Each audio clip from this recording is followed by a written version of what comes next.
What's the biggest bullet you've ever dodged? Sold my bar and grill business in August 2019. This one just materialized yesterday. Actually, about a year ago at my job I was offered to switch from my current team where I was established for a few years, had seniority, etc., for a new department that just started to kick it off. Right processes. Basically start from square one. A lot more work for the same amount of pay. I figured FCK it and went. Yesterday they announced that they just closed the physical HQ office for my old department. And everyone in that entire part of the company would have to either move to one of 14 random states that we can pick. It's chosen basically by a roulette wheel for where you're going, to a local office. Or they are going to be fired on the 22nd of June. Thankfully, since I'm part of the new department, I wasn't included in that mandate. Phew. I was a teen driver not paying attention at an intersection at the crest of a hill with low visibility when the light turned green. The car behind me honked, and just as I was about to go, a truck barreled through the red light on the perpendicular road at decidedly ludicrous speed. If I had been paying attention and gone when the light turned green, I very likely would have been T-boned to death. Closest call I've ever had. Years ago I was on a first meet for an internet date. We met at a bar and the bartender carded us. Even though we were both older, they were doing stings in the area, so he was carding every single person. Handed mine right over, but my date was an ass about it. The bartender checked mine and handed it back to me. He checked his, and rather than handing it back to him, he placed it on the bar right in front of me. It had the SZUL offender stamp on it. The guy picked it up, looked at the bartender, looked at me, and then got up and walked out. I immediately googled him. He was on the registry and had been in prison for rape. Lesson learned. Always Google. The bartender and I are still friends. Grandma got a flat tire. Pulled over. As she was on the side fixing the tire, her car was hit and totaled. Right from her hands. She was okay. I was out kayaking on a lake and several bullets whizzed by me. There was a distinct crack buzz sound as it went by. I think some people were just out plinking in their backyard, adjacent to the lake, and didn't think a backstop was necessary. This also happened to me a few weeks later when I was paddling on a small stream. Bullets whizzed by above the bank, just over my head. I don't think anyone knew I was there either time. Regardless, when you go out and shoot stuff, make sure there's a backstop. FFS. Also, I don't know how big the bullets were, so I'm unsure which was the biggest bullet dodged. I was working in an amusement park during college summers. I used to come home from college on a Friday afternoon and usually pick up a Friday shift as well as a full weekend. During the month that the park was only open on weekends, I was a manager at my attraction. One particular Friday, I got home and was too exhausted to do a Friday night shift, so I bagged it and decided to just work the Saturday, Sunday and be back at school on Monday. I got a call from a good friend and co-worker telling me that our attraction was in flames. There were casualties, and a couple of my friends and co-workers were missing. 7 people lost their lives. My co-worker, assistant manager, went back in and pulled people out to safety. He was okay. I was in shock for a few days. Had I done what I usually do, I would have been there in charge. And I know I would have gone in to help. It could have been an entirely different situation. So yeah, I dodged a bullet. But a devastating event happened. I'll never know. I was booked on Pan Am Flight 103, which went down over Lockerbie, Scotland. I didn't have a premonition or anything supernatural. I just decided to cancel my seat. Didn't think anything of it until the plane went down and my mother had written down my flight plan and reminded me. This was back in the day when you could cancel without a penalty up to a couple of days in advance. Edit, you know. When I posted my response, I didn't realize how many comments I would get that involved people who were impacted by this sad event. On any given day, we make decisions for no concrete reason really. Like, I just chose not to go that day, and we come to learn it was a good decision. I try not to evaluate my decision because I don't want to affect my future decisions by second guessing or trying to work the odds. This is only one example of times that I dodged a significant bullet. I wrote a different post, but erased it before I hit save. I matched with a guy on Tinder who played for the Atlanta Falcons. He was really charming and seemed nice. He asked me to fly down to Atlantic City for Memorial Day weekend. Said he would pay for everything, airfare, hotel, food, etc. But I had never met him before and he refused to give me his phone number. I was uncomfortable flying to meet a stranger, so I told him no. 2 weeks later he was on the news for kicking and killing his girlfriend's dog. 2005. My friend and I evacuated New Orleans 2 days before Hurricane Katrina and drove to Mississippi with the little money we had. We were trying to decide on where to stay for the night and it was between a mid-range hotel or a really cheap motel. Decided to spend a little more for the hotel. During the night the eye of the storm came through Mississippi and flattened the roof of the motel we decided against. I was subletting an apartment in college and got zapped by the electric stove. Gave notice immediately and moved out with very clear reasons why I was moving out. The building burnt a few weeks later. Edit. Well, this blew up. Thanks, kind Redditors. Physically? A bus. I grew up in Bermuda. And since it is such a small island, cars are limited to one per family. And everyone drives mopeds.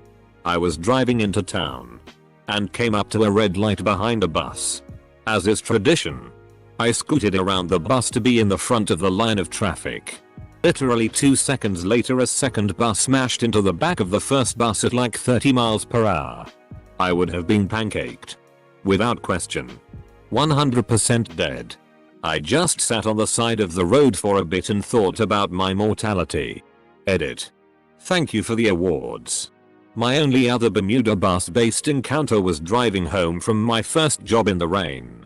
An oncoming bus in the opposite lane went through a massive puddle and sent what looked like a tidal wave of water right at me.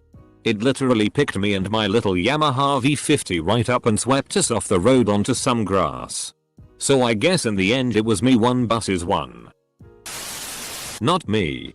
A Dutch mate of mine living in Tasmania had to visit his sick mum in Amsterdam. Booking his flight online. He said to his wife, "You know, I'm sick of flying Malaysian Airlines. The food is shitty. The hosties are miserable. It'll cost more. But I'm booking with Singapore." So, instead of dying on MH17, he was on a plane 40 kilometers ahead of it. Edit. Just to clarify. I really needed a job and the manager at a dispensary in my area offered me a spot. I said no and 4 days later they were raided and everyone got arrested. About 6 months after I left my ex, he got caught assisting a 12-year-old. He was 34 at the time. Edit. I had the wrong age. He was 34 when it started. By the time he was in jail he was 36. I got on an intercity bus and almost sat in the middle but moved and sat at the back. The bus later collided with a truck and got opened up like a tin can. If I had sat where I originally intended I would have been killed. My ex-girlfriend moved out of my house a day before the first lockdown in Spain. She previously pulled a knife on me. I had 2 job offers in different states at the same time. The one I didn't take was offering more money. But I just didn't gel with the guy who would be my boss and really liked the guy who would be my boss at the lower offer. The better offer was in a state I had always wanted to live in. For a company I admired. But something felt off so I went with the lower offer. I ended up meeting my wife in the city of the lower offer. Meanwhile, the company that had given me the higher offer abruptly closed and laid off their entire staff with no severance.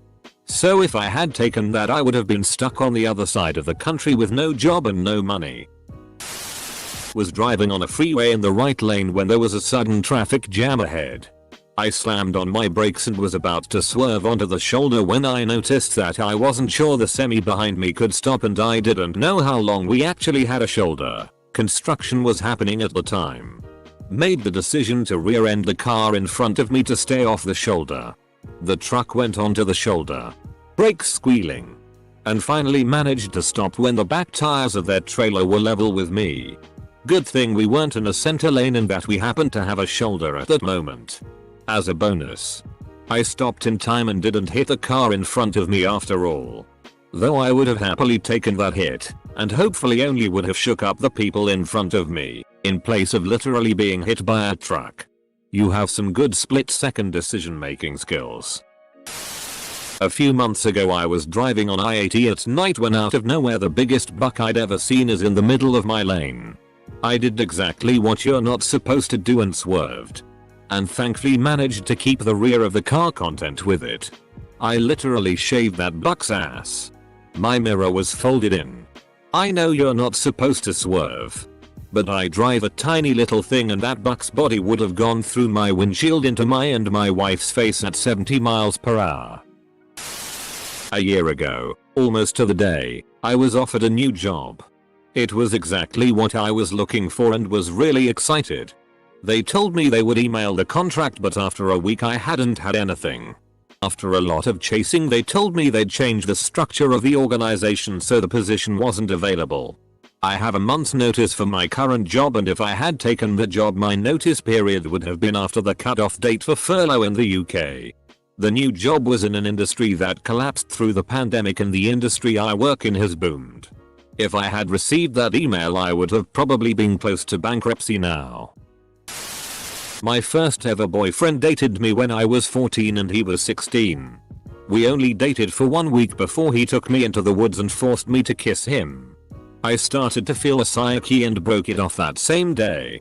5 years later I found out that he was now in prison for raping 2 14-year-old girls. Finishing up my paper route when I was a kid. Walking home on the sidewalk next to a busy road with sister on the inside. Dragging our little buggy on the outside. Middle of winter. Car jumps the curb and takes out our buggy. Neither of us know what the hell had just happened other than the ungodly SCRping sound and that our buggy was gone. Find out later that the driver saw us run home scared and brought back our buggy, which was utterly destroyed in a crumpled heap. I was pulling the cart and my hand was on it, so I'm not sure how I avoided eating chrome that day. Not a single scratch on me. I still think about it regularly and it's been over 30 years. Not me, but my friend. We were in a bar and she was talking to a dude she met on Tinder. When she turned around I saw him put something into her beer. I walked up, pretended to stumble, and knocked it out of her hand. Apologized. Told her I'd buy her next beer. And when we walked over to the bar I told her what he did. We left right after.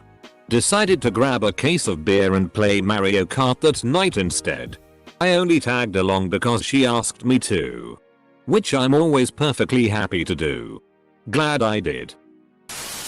That time I didn't go along for the ride when a friend of mine was running weed, years ago. Back when it was more illegal. I was bored and unemployed at the time. And passed on this trip because I had to go to a job interview to be a zombie for Halloween festivities at an amusement park. I got the job. My friend got arrested and did 30 days in jail. Attempted suicide. Ended up passing out in some bushes near the train station. Early the next morning. A girl I went to high school with, who I barely knew, saw me while she was boarding the train for a college interview early in the morning. She recognized me and told the conductor. He dismissed me as a junkie who just needed to sleep it off. She said, "I know him.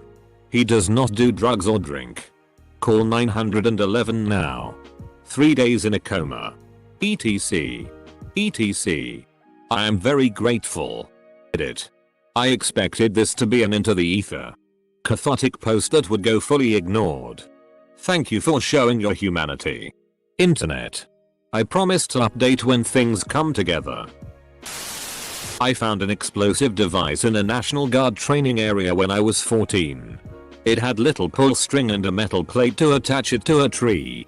I held the thing in my hand and almost pulled the string but decided to attach it to a tree instead and put on a longer pull string. I pulled the string and it blew a 5-inch hole in the tree. The explosion was so loud the police came and it made the local news. They didn't catch me. I would have lost at least one hand. Maybe both or worse. They didn't catch me. Close bracket. I'm sure you would have gotten warned to call for help if you ever found something like that again. But you wouldn't have gotten into trouble for finding some old military ordnance. I broke my lease and moved out of a terrible apartment complex I was living in to move back home because I was broke. 2 weeks later the whole complex burned to the ground from a meth lab in another unit. A few edits for some commonly asked questions. The apartment was right outside of downtown Birmingham. I didn't have renter's insurance, broke 20yo at the time, so wouldn't have got any kickback from that. I did end up getting my security deposit back which they said I had forfeit by breaking the lease, so that was nice. That meth lab wasn't mine. I was supposed to hang out with a couple of friends one night. We were going to go to a party that we were all invited to the weekend before. I asked to get off work early so I could go to the party. My manager let me go early. So I went to go find my friends. But I had a really bad feeling all day and it just kept getting worse. Instead of turning left to go to my friend's house, I went right and went home. I found out a few weeks later that they got busted with cocaine in their car. They were 16 and 17 at the time. I was 18. So I would have been screwed. Had a friend who asked if I wanted to move to CA with him and his family. I was 16 and thought it sounded fun. I didn't know at the time, but he was actually rescuing me from my insane mother and a not so happy home life. When you are abused, sometimes it is hard to know you are abused until you become an adult and gain a perspective. I shudder to think what would have happened to me if I had stayed there. Once at a bar a woman was surprisingly into me as we danced.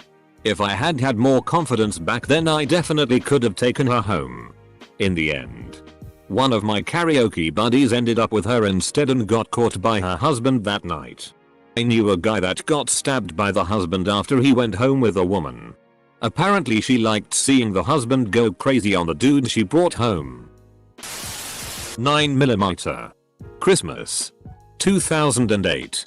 Me and lil bro were opening gifts on the living room and a bullet came through our crappy roof, landing a few centimeters away from where we were. People who fire guns into the air are worthless. In 1996, my parents were deciding between two houses to move into. They picked the new construction that resulted in being placed on shoddy soil and years of lawsuits when we ultimately moved in 2001. Anyway, the other house they could have picked, presumably on better soil, would have placed my older sister at Columbine High School as a freshman for the 1998 to 1999 school year. Reading this at first like this doesn't seem like a dodge blow. 2 consecutive seizures from alcohol withdrawal the day I checked into rehab without detoxing. I was told afterwards that it was 50/50 that I survived that night. I'm currently just a couple months shy of 5 years sober. I used to roller skate as a kid outside my house down a hill and never wore any kind of protection. Suddenly one day before I go out my older brother tells me I can't leave unless I put on a helmet. Which is weird since he's never cared before. Anyways I do it, and that day, for the first time ever, I fell and landed on the back of my head so hard that the helmet cracked. That crack would have probably been my skull had I not wore it. Not me but my dad. He traveled to London for work back from 2001 to 2007. He was booked for the day off on the 7th of July 2005, as that is my birthday, and the train he normally got to work was one of the ones that was bombed by terrorists. Edit. I wasn't born in 2005, just to clarify. I almost fell for a pyramid scheme in high school. My friend brought me to one of their meetings, ACN, and I was so on board. But my parents talked me down. I was upset at them until I learned more about MLMs and quickly changed my mind. Sometimes I imagine where I'd be now if I went through with it. It wouldn't be pretty. That's for sure.